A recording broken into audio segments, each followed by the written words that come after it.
In today's class, we will study about the separation of substances.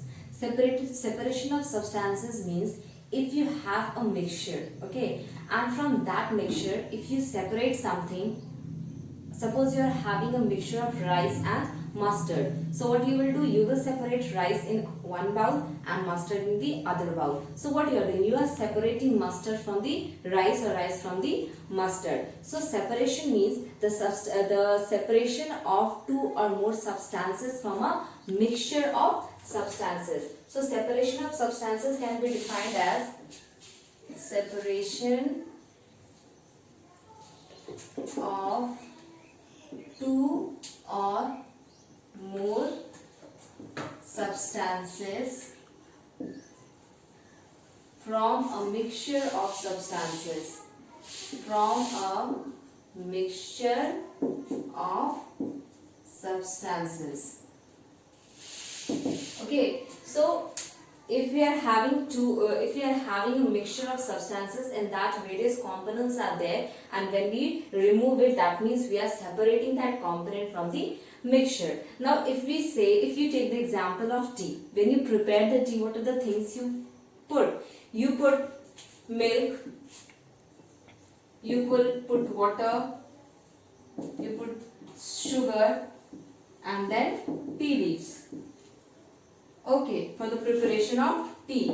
Now when the tea is prepared, these things are mixed. Okay, these things are mixed and we don't need to separate them. Why? Because these are the main ingredients which make the tea. Tea leaves are also the main ingredient, but we can't drink the tea leaves. So what we do, we separate it. Okay, so what we do, we separate the tea leaves from the tea, or we only drink the tea without the tea leaves. So this is the undesirable substance which we don't need to drink. So this is how we remove, means this is removed with the help of a sieve. That is, when we filter, the tea comes to the cup and the remaining tea leaves are remained in the sieve. So this is an example that how substances are separated. Now here we have written mixture. So what is mixture? Mixture may contain one or two pure substances. Pure substances.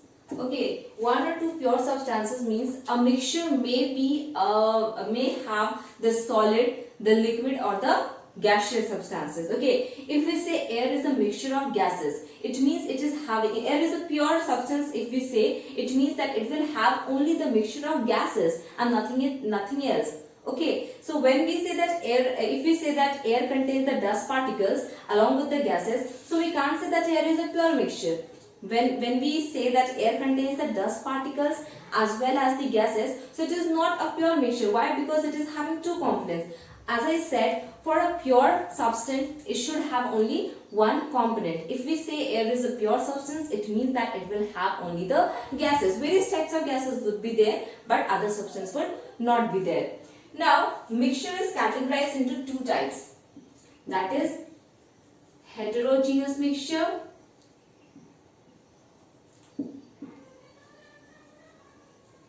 and homogeneous mixture.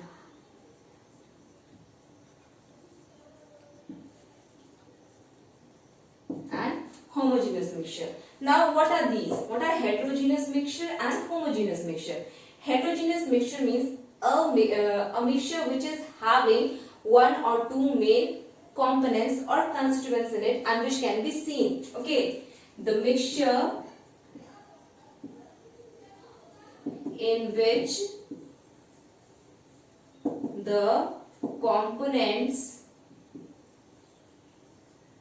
or the constituents can be seen. Okay, so now if I take the example of water and oil, okay, if I say water plus oil, this is also a mixture. Okay, now when you put oil in the water, does the oil dissolve in it? No, you can see the oil above the water floating in it. So this type of mixture is known as heterogeneous mixture, in which the components of a mixture are seen clearly.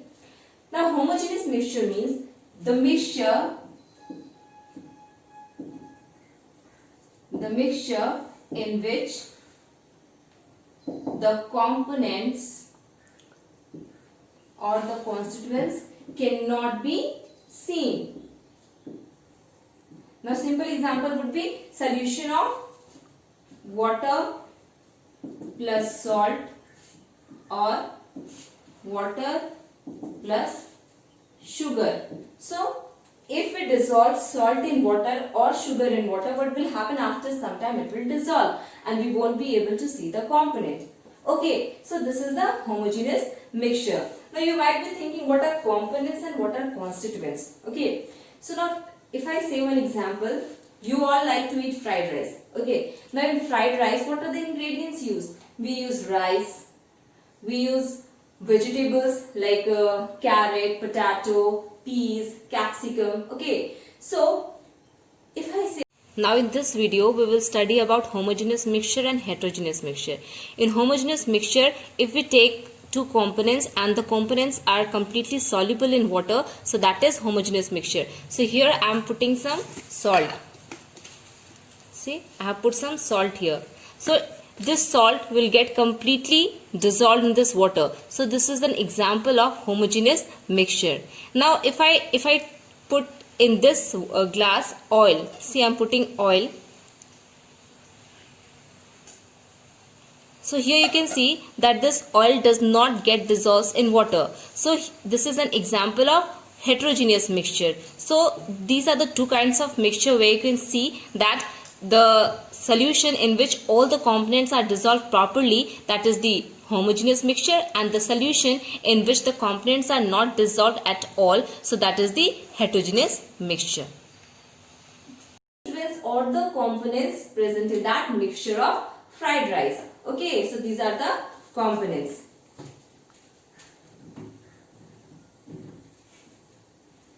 Now we will study about the pure substances and impure substances. Pure substances and impure substances. Impure substances. Now, what are pure substances? See, when I say about pure, pure means which does not contain any kind of mixture. Okay, now if I say pure gold, okay, we all might have that 22% or 24 karat gold. So what happens? The gold which is not having the any kind of mixture, means which does not have any kind of other elements in it, that will be a pure. Okay, so pure substance means the substance which consists of only one kind of material. Okay, the substance which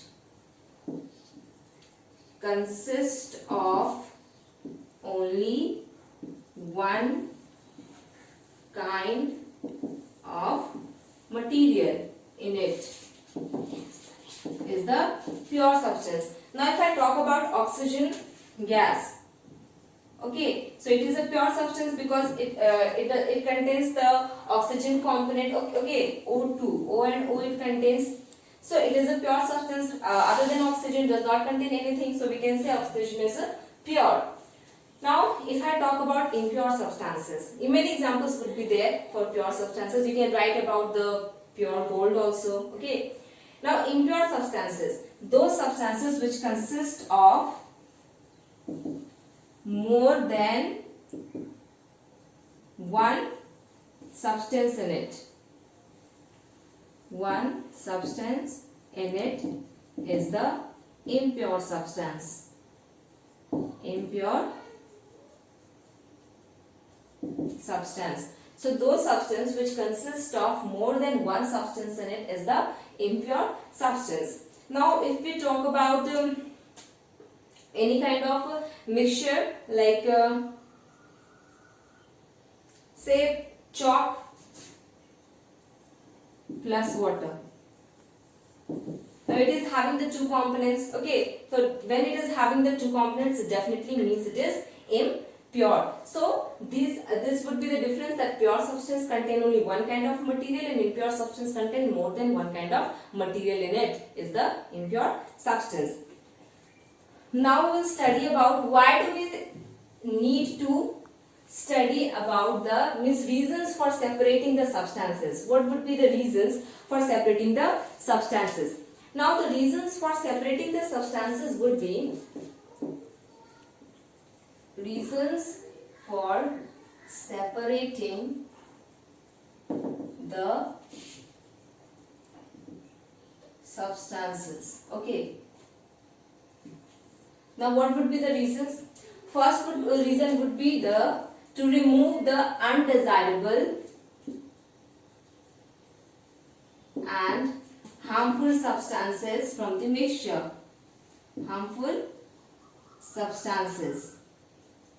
Now why do we need to remove the harmful and undesirable substances? As I said that when we drink tea, the tea leaves are used for making the tea because they provide flavor and color to the tea. But we can't eat the green tea leaves or we can't drink them. So what do? We remove that tea leaf. So that is the undesirable thing which is present in our food. Okay. Now harmful substances means when we buy pulses, when we buy the grains. So what happens? That contains some stones. Okay, stones or pebbles that it might contain. So what we have to do? We have to remove those things because when we eat those things, it might create problem in our mouth. Okay, our teeth would be hampered. So for that we must remove the harmful substances. Okay. So now second would be to extract the pure substance. Okay, now if we take the example of seawater, we know that salt is mainly obtained from the seawater. So is seawater pure?